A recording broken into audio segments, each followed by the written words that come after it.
जैसे हमने महाराष्ट्र में देखा कि टोल बंद कर दिया गया, और दूसरी तरफ हम देख रहे हैं जैसे मुंबई नागपुर समृद्धि हाईवे है, अभी उसका टोल बढ़ने वाला है।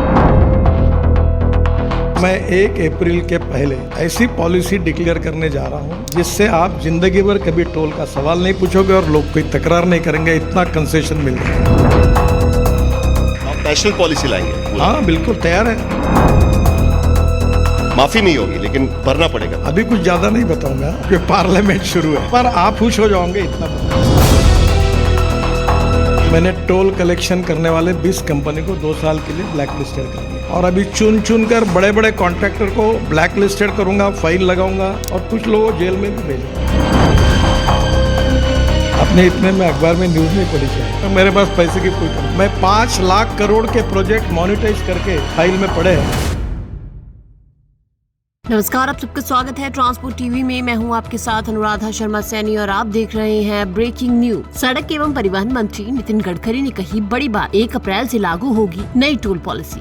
जैसे हमने महाराष्ट्र में देखा कि टोल बंद कर दिया, जो इंपॉर्टेंट रोड्स थे मुंबई एंट्री पॉइंट्स के, वो रोड बंद कर दी गई। You are never in support of closing down the toll. और दूसरी तरफ हम देख रहे हैं, जो हालांकि आपके डिपार्टमेंट में नहीं आता है, जैसे मुंबई नागपुर समृद्धि हाईवे, अभी उसका टोल बढ़ने वाला है। तो ये कैसे आप हैंडल करेंगे? क्या ये भी कल उठकर सवाल उठेगा कि टोल प्रॉमिस के लिए टोल बंद करना चाहिए वगैरह, इस तरीके के भी सवाल उठ? मैं 1 अप्रैल के पहले ऐसी पॉलिसी डिक्लेयर करने जा रहा हूं जिससे आप जिंदगी भर कभी टोल का सवाल नहीं पूछोगे और लोग कोई तकरार नहीं करेंगे, इतना कंसेशन मिल जाएगा। नेशनल पॉलिसी लाएंगे? हाँ बिल्कुल तैयार है। माफी नहीं होगी लेकिन भरना पड़ेगा। अभी कुछ ज्यादा नहीं बताऊंगा क्योंकि पार्लियामेंट शुरू है, पर आप खुश हो जाओगे इतना बता। 1 अप्रैल से टोल को लेकर नहीं होगी शिकायत। जी हाँ, ये केंद्रीय मंत्री नितिन गडकरी का कहना है, जिन्होंने टोल टैक्स और हाईवेज पर टोल सिस्टम को लेकर खुलकर बात की और कहा कि हम टोल को लेकर ऐसी पॉलिसी लाने जा रहे हैं कि कोई टोल को लेकर अब सवाल नहीं पूछ पाएगा।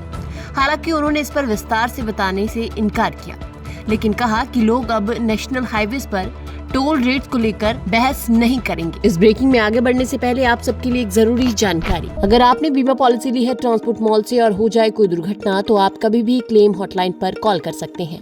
जैसे ही आप ट्रांसपोर्ट मॉल से बीमा लेंगे तो आपको हॉटलाइन का नंबर दे दिया जाएगा और ये नंबर 12 महीने 30 दिन और 24 घंटे खुला रहेगा। तो अब क्लेम की चिंता छोड़ें और बीमा करवाएं ट्रांसपोर्ट मॉल से। अभी व्हाट्सएप करें 90 831 चलिए बढ़ते हैं आगे। देखिए, आप सफर पर जाते हैं तो टोल ही इतने आते हैं कि आपकी जेब वहीं ढीली हो जाती है। और अगर बात करें ट्रक ड्राइवरों की, तो वो तो कमाते ही रोड पर सफर करके हैं और टोल देते देते वो थक जाते हैं, ना कुछ बचता है ना बात। इसी को लेकर सड़क एवं परिवहन मंत्री ने बिजनेस टुडे के एक कार्यक्रम में कई बातें कही और कहा कि जनता को खुश करने वाली पॉलिसी आने वाली है। उन्होंने कहा कि हम 36 ग्रीन एक्सप्रेस हाईवे बना रहे हैं। सर, आपने 2047 के लिए 2047 के लिए एक मेगा प्लान की भी बात की थी आप, तो उसको लेकर आप किस तरीके से आगे बढ़ेंगे? क्योंकि 2047 की बात निकली है, तो उस मेगा प्लान को हम कब देख? सर, मैं मेगा प्लान की बातें नहीं, मेगा प्लान ही करता हूँ और आपको बताते हुए मुझे कोई संकोच नहीं होता। मेरे पास पैसे की कोई कमी नहीं। मैं 5 लाख करोड़ के प्रोजेक्ट मोनिटाइज करके फाइल में पड़े हैं।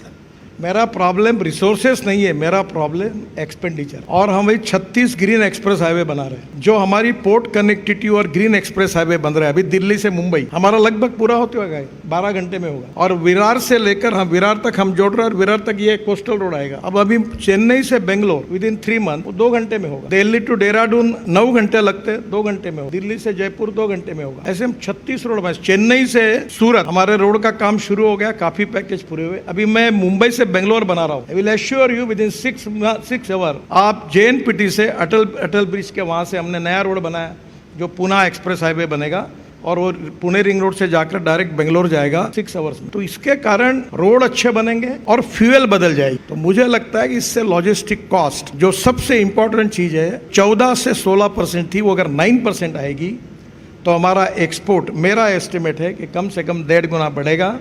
भारत में जो बेसिक प्रॉब्लम है वो है लॉजिस्टिक कॉस्ट का बढ़ना, जिसे कम करना होगा।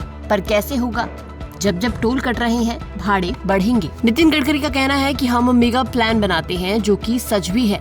उन पर काम भी होता है। रोड का मेंटेनेंस बड़ा इशू है। इस सवाल पर गडकरी जी ने कहा कि शायद आपने अखबार में न्यूज नहीं पढ़ी। मैंने टोल कलेक्शन करने वाली 20 कंपनियों को 2 साल के लिए ब्लैक लिस्ट कर दिया और बाकियों को भी कर रहे हैं। एक कंसर्न एरिया ये है कि एक तरफ तो आप काफी इन्वेस्टमेंट इंफ्रास्ट्रक्चर पे कर रहे हैं, और आपने कहा कि मेगा प्लान आप बनाते नहीं है, कर देते हैं सीधा। लेकिन उसके साथ साथ रोड सेफ्टी और उस सबसे बड़ी बात मेंटेनेंस को लेकर is the biggest issue at this point of time. मतलब कई सारी कंपनियां इस बारे में सोचती है कि मेंटेनेंस का क्या होगा, रोड तो बना लिया, उसको लेकर सबसे बड़ी दिक्कत है आज की। आपने इतने में अखबार में न्यूज़ नहीं पढ़ी शायद, मैंने टोल कलेक्शन करने वाले 20 कंपनी को 2 साल के लिए ब्लैक लिस्टेड कर दिया और अभी चुन चुन कर बड़े बड़े कॉन्ट्रैक्टर को ब्लैक लिस्टेड करूंगा, फाइन लगाऊंगा और कुछ लोगों को जेल में भी भेजूंगा। आप देखेंगे कि कितने ही टोल 50 किलोमीटर के अंदर आते हैं। जैसे उदाहरण के लिए करनाल हरियाणा घरौंडा से मूर्थल हरियाणा पर 60 किलोमीटर के अंदर 3 टोल प्लाजा है, जहाँ की 184, 40 रुपए, 115 इतना टोल लगता है और ये सिंगल साइड का टोल है कि यहाँ पर कोई रूल लागू नहीं होता और इसी वजह से ड्राइवर परेशान रहते हैं। लेकिन गडकरी जी ने कहा कि अब जो आपका सफर है वो छोटा हो जाएगा, जैसे कि दिल्ली से मुंबई 12 घंटे में पहुंचा जा सकेगा। वहीं चेन्नई से बेंगलुरु की बात की जाए तो 2 घंटे में आप सफर तय कर पाएंगे। वहीं दिल्ली से देहरादून भी 2 घंटे में पहुंचा जाएगा। चेन्नई से सूरत का काम भी शुरू हुआ है, मुंबई से बेंगलुरु का काम भी जारी है। गडकरी जी का कहना है कि काम आगे चलेगा। लॉजिस्टिक कॉस्ट जो है वो 14 से 16% है और वो 9% तक आ गई तो हम चाइना के बराबर कॉम्पिटिटिव होंगे। तो सुनने में तो बहुत अच्छा है, लेकिन असल में 1 अप्रैल से शुरू होने वाली टोल पॉलिसी होगी क्या, ये तो अभी भी सस्पेंस ही है। आखिर क्या कुछ है इसमें आपको समय के साथ हम हर अपडेट बताते रहेंगे। आप बने रहिए ट्रांसपोर्ट टीवी के साथ और ट्रांसपोर्ट टीवी देखने के लिए आपका बहुत बहुत शुक्रिया। ऐसी खबरों के लिए आप हमें फेसबुक और एक्स पर फॉलो कर सकते हैं। मैं पिछले 15 साल से ट्रांसपोर्ट लाइन से जुड़ा हुआ हूँ और पिछले 15 साल से मुझे सबसे ज़्यादा प्रॉब्लम इंश्योरेंस बनाने में आती थी, जो अभी पिछले 2 सालों से नहीं आ रही है, क्योंकि पिछले 2 सालों से मैं ट्रांसपोर्ट मॉल से इंश्योरेंस करा रहा हूँ, जिससे मुझे 5 प्रकार के फ़ायदे हैं। ट्रांसपोर्ट मॉल से इंश्योरेंस कराने के 5 प्रकार के फ़ायदे हैं। सबसे पहला फ़ायदा कि मुझे अदर्स सारी कंपनियों से ज़्यादा डिस्काउंट ट्रांसपोर्ट मॉल पहले ही दे देता है, बार्गेनिंग नहीं करना पड़ता। सेकंड फ़ायदा, सही पॉलिसी ट्रांसपोर्ट मॉल देता है। थर्ड, IMT 23 जैसे अन्य फीचर्स वो हमको अच्छे से समझा के बताता है कि सर आपको क्या लेना है, क्या नहीं लेना है। 15 लाख का एक्सीडेंटल बीमा लेना है, नहीं लेना है। IMT 23 कई लोगों को ये पता ही नहीं होता कि ये होता क्या है, लेकिन वो हमको इसके बारे में बताते हैं कि क्या है ये फीचर्स, इससे क्या फ़ायदे हैं। चौथा, 5वां और सबसे महत्वपूर्ण फीचर्स कि हमको इंश्योरेंस पॉलिसी तो कोई भी एजेंट बना के दे देता है, बट क्लेम के समय कोई भी एजेंट हमारी मदद करे या ना करे, या उसके हाथ में कुछ रहता नहीं है, क्योंकि एजेंट जो है वो उसको सैलरी और कमीशन मिलता है पॉलिसी बनाने पे, ना कि क्लेम दिलाने में। तो उसका कोई भी रोल नहीं रहता है क्लेम दिलाने में। तो सबसे महत्वपूर्ण ये है कि क्लेम आने के बाद ट्रांसपोर्ट मॉल हमारे को क्लेम दिलाने में मदद करता है, हर टाइप का सपोर्ट करता है कि हमारा क्लेम सेटल हो। अगर कोई प्रॉब्लम भी आती है तो ट्रांसपोर्ट मॉल हमारे साथ मिलके उस पर वर्क करता है। इन सभी चीज़ों से मुझे ट्रांसपोर्ट मॉल की पॉलिसी सबसे अच्छी लगती है और मैं मेरी सारी गाड़ियों का बीमा ट्रांसपोर्ट मॉल से कराता हूँ।